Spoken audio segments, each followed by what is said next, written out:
एक सूचना मिली थी कल के एक चाइनीज लेडी जिसका नाम सॉन्ग ज़्याओलिन है, वो जो है भारत में उसका जो है वीजा की अवधि समाप्त हो रही है, उसके बाद भी वो रह रही है और उसकी बोध गया में होने की सूचना है कि बोध गया में वो महापावन दलाई लामा की शिक्षा ग्रहण करने हेतु आई हुई है, लेकिन उसका वीजा एक्सपायर्ड है। तो इसके लिए हमको निर्देश मिला था जांच करने के लिए और फिर अगरतर जो भी वीजा उल्लंघना के तहत कार्रवाई होती है वो करने के लिए।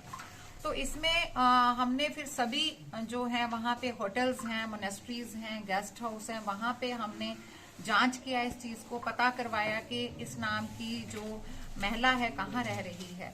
तो फिर ये पता चला कि एक महारानी रोड में एक गेस्ट हाउस है, वो वैसे तो वो बंद रखते हैं, लेकिन जब ये टूरिस्ट सीजन होता है जहाँ हिज हॉलीनेस का विजिट होता है उस टाइम में ये टूरिस्ट के लिए खोलते हैं। तो वहां पे ये महिला रह रही थी, वहां पे ये लोकेट हुई है। तो इसका जो है ये महिला पहले 19 अक्टूबर 19 को भारत आई थी और उसके बाद ये जनवरी 20 में 4 दिन के लिए नेपाल गई थी, फिर 20 जनवरी 20 को यहाँ इंडिया में तब से रह रही है। तो इस पूछताछ में जो इसने बताया है कि जब हिज हॉलीनेस जनवरी 20 में यहाँ पे थे, उस टाइम पे भी ये उनकी टीचिंग्स लेने के लिए यहाँ आई थी 2-3 दिन के लिए। और अभी क्योंकि वीजा की वायोलेशन किया है, इसमें क्या है कि एक स्ट्रेच में एक बार 90 ही दिन जो है वो रहने का प्रावधान है। तो क्योंकि ये 20 जनवरी 20 से लगातार रह रही थी, जिसमें ये वापस नहीं गई 90 दिन के बाद, तो वीजा की जो टर्म्स हैं उसका वायोलेशन किया है। तो उसके तहत FRRO कलकत्ता से इंफॉर्मेशन आई थी जिसका हमने जांच किया।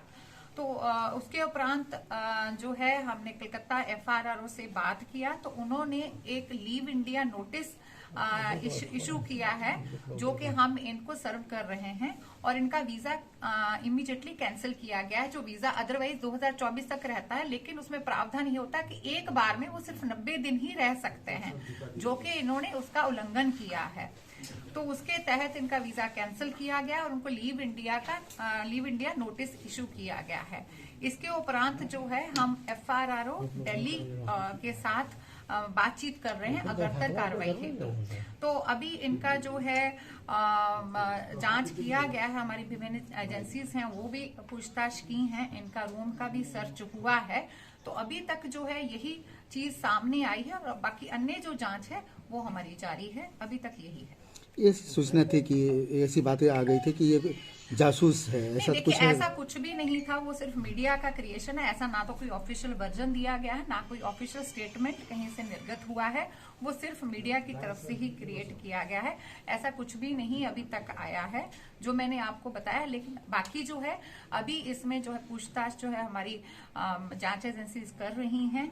अभी तक जो आया है वो मैंने आपको बताया है। केवल ओवर स्टे का मामला है अभी तक। ओवर जो प्रथम दृष्टि अभी जो मामला है वो ओवर स्टे का मामला है।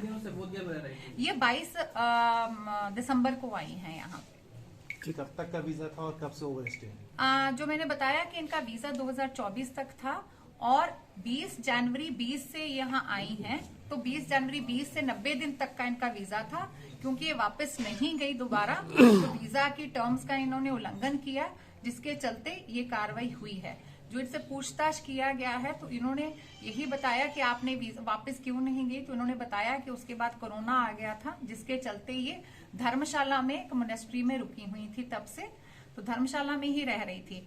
अभी धर्मशाला से 22 दिसंबर इसी साल अभी 7 दिन पहले यहाँ पे बोध गया में आई हैं। तो इनका कहना है कि हम दलाई लामा जी की टीचिंग्स को सुनने के लिए आए थे। इतना लंबा ओवर स्टे होने के बाद भी पुलिस कार्रवाई नहीं करी, तो क्या इसमें माना? देखिए, उसके लिए क्योंकि वो धर्मशाला में रह रही थी, तो उसके लिए जो है हम वहाँ पे जो हिमाचल प्रदेश जो पुलिस है उसको हम लोग इस संदर्भ में जो है पत्राचार कर रहे हैं। बाकी की जो भी है वो आगे वो जांच करेंगे। हमारे पास जो इन्फॉर्मेशन आई थी तो उसके तहत FRRO कलकत्ता को सूचित किया गया है। FRRO कलकत्ता की तरफ से इनका वीजा कैंसिल कर दिया गया है। आज लेटर हमारे पास आया है और इनको लीव इंडिया का नोटिस इशू किया है, जो हम इनको सर्व कर रहे हैं और आगे की कार्रवाई के लिए इनको डिपोर्ट किया जाएगा, जिसके लिए FRRO दिल्ली के साथ हमारी बातचीत हो रही है। तो अभी कहाँ है ये? अभी बोध गया में। तो आपके इसमें कस्टडी में है या अभी तो इनको पूछताछ के लिए डिटेन किया था, वही पूछताछ अभी चल रही है। हाँ। क्या इसमें सजा हो पाती है? तो वही मैंने बताया इसमें कि जो है कि इसमें अगर उल्लंघन करते हैं तो इनको लीव इंडिया नोटिस इश्यू होता है, वीजा कैंसिल होता है और डिपोटेशन की कार्रवाई होती है। और अन्यथा जो उन्होंने हमको एफआरआर ऑफिस में बताया है कि प्रोसिक्यूशन का भी कार्रवाई होता है, लेकिन क्योंकि जो लेटर हमको मिला है इसमें यही था कि लीव इंडिया नोटिस इनको सर्व करें और एफआरआर दिल्ली को भेजे डिपोर्ट करने के लिए, तो वही तहत हम लोग कार्रवाई जो कर रहे हैं।